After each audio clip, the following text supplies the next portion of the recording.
انت عارف ال 92% من الناس عمرهم ما بيوصلوا لحلمهم. واحنا دلوقتي في مجتمعنا المصري لازم يا اما تطلع دكتور يا اما مهندس. ده الرول اللي عندنا، مفيش اي حاجه غير كده. وانت مثلا لو مامتك وباباك بيقولوا لك لازم تطلع كده وانت مش عايز تطلع كده، هقول لك تعمل ايه بالظبط في الفيديو ده. فانت مش عايز تطلع ولا دكتور ولا مهندس ولا فاهمك. وانا عارف انت مثلا عايز تطلع مثلا واحد تعمل فيديوهات، واحد عايز تغني، عايز تعمل اي حاجه. بس انت مش عارف اصلا تبتدي، عشان مثلا انت لو قلت حاجه زي كده مامتك وباباك هيموتوك. هيموتوك لو انت قلت لهم مش عايز تطلع دكتور ولا مهندس، او انت مثلا مش عايز تكمل دراسه، او انت مش عايز تعمل اي حاجه. بص، هحكي لك حكايه. انا اول السنه اللي فاتت 2023 كان عندي 17 سنه. كنت عايز اعمل اونلاين بيزنس. دلوقتي الاونلاين بيزنس بقى حاجه يعني معروفه، وانا كنت عايز اجرب حاجه زي كده. وانا قلت لهم، قلت لهم انا عايز اعمل كده، او ما قلت لهمش، هما كانوا عارفين ان انا عايز اعمل حاجه زي كده. بس مامتي ما كانتش راضيه، مامتي ما كانتش عايزاني اعمل كده حاجه زي كده خالص، عشان اخويا الكبير عمل حاجه زي كده وبعدين فشلت معاه وخليته يروح سكه وحشه. فانا كنت، هما مش عايزين نعمل حاجه زي كده. كنت بعمل ايه بقى؟ كنت بصحى الساعه 4 الفجر.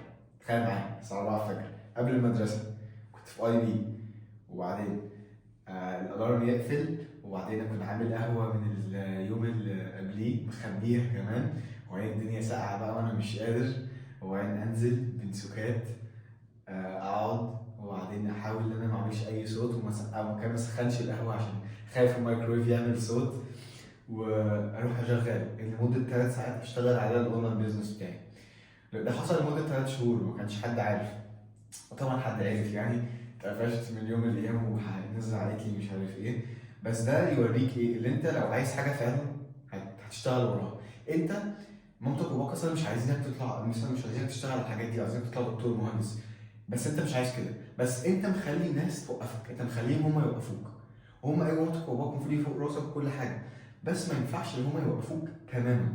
اعمل زي ما مش لازم تقول لهم كل حاجه. يعني اقفل بقك شويه واشتغل على اللي انت عايزه من غير لما تقول لكل حد. يعني انت لما تقول لهم، لما انت مثلا عايز تعمل فيديوهات ومثلا رحت بره وانت تتمشى عملت فيديو، مش لازم تقول لهم انا عملت فيديو مش عارف ايه، هيقول لك انت مش مركز، انت مش عارف ايه، انت مش عارف ايه. لا، اقفل الكلام ده، انت ما عندكش وقت. هيقول لك الكلام ده، فمش لازم تقول لهم. يعني خليك عندك مخ شويه، ما تقول لهمش. اشتغل على اللي انت عايزه من غير لما تقول للناس كلها. وتاني حاجه، انت عايز تفتكر حاجه زي كده بس انت خايف الناس تفتكر ايه. بجد انا هقول لك قصه. انا في المدرسه كل يوم حد بيعيب عليا، كل يوم يعني. كل يوم لما اعدي على حد، بنات وولاد كمان، مثلا يقولوا لي ستوب واتشنج تون عشان عملت فيديو مثلا على انت ازاي تبطل عادات سريه وكده، فبيعيبوا على كده. يتخيل انا بعمل حاجه كويسه، بنصح الناس ان هم يعملوا حاجه كويسه بس برضه بيضحك عليا. فانت خايف مثلا مامتك وهو كده، وخايف كمان من الناس فاكره ايه، وخايف ان انت لما تبتدي حاجه زي كده هتبقى وحش فيها. انا بادئ فيديوهات السنه اللي فاتت 2023 وانا مش يعني ما كنتش كويس. انا دلوقتي بقيت احسن. بدات مثلا كان عندي 50 سبسكرايبر، دلوقتي عندي 600 وشويه. كل شويه فيديوهاتي بتتحسن. فانا لسه ما وصلتش اللي انا عايزه كامله، بس ابتديت. يعني انا سبقتك في الحته اللي انا ابتديت. وبجد يعني انا عايز اقول لك حاجه من نابوليون بونابرت، اكيد عارفه.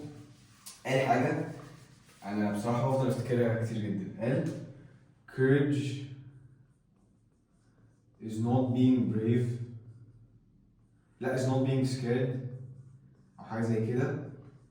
it's being scared and doing it anyway.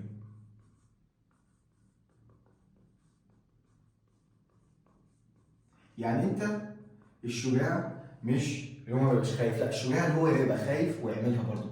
انا كنت خايف، كنت بنزل ابقى خايف حد يصحى، حد يقفشني، حد مش، وانا بعمل حاجه كويسه يعني، ما عملتش حاجه تضرني ولا تضر حد تاني. يعني مثلا عيال اللي قدك واللي قدي، او اي حد بيروحوا يشربوا سجاير، يروحوا يخرجوا مع ناس مش كويسه، يشربوا يعملوا الكلام ده، انا ما عملتش الكلام ده. انا بعمل حاجه كويسه لمستقبلي، كنت برضه لازم اخبيها. فكان طبعا احساس وحش طبعا. وانت في الاول لما انت بتبتدي يعني عايز تتحكم في حياتك بقى، خلاص التحكم بتاعك انت. سيبك من حد يتحكم في حياتك، صحابك مثلا يقولوا لك لا مش المفروض تعمل كده، مامتك وباباك مش المفروض تعمل كده. لا، انت عايز بقى تتحكم في حياتك. الناس تضحك عليك، والناس تفكر لا انت ليه بتعمل كده، انت ما ينفعش تعمل كده، انت غريب يا ابني. عشان الناس مش متعوده ان هم يتحكموا في حياتهم، الناس متعوده ان كل حد يتحكم في حياتها. فاللي انا عايز اقوله لك، لو انت مامتك وباباك عايزاك تطلع دكتور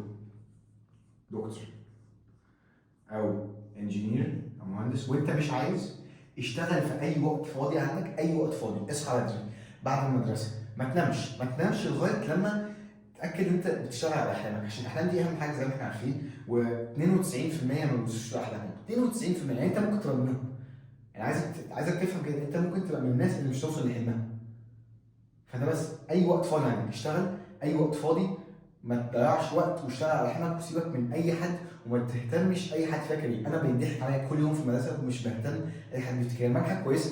يعني الفيديو ده هينصح حد وهيحسن من حياته، واحد هيشوفه من المدرسه هيعايب عليه، بس ده مش مهم عشان انا عارف انا بعمل حاجه صح. واشتغل على نفسك وان شاء الله توصل لهدفك.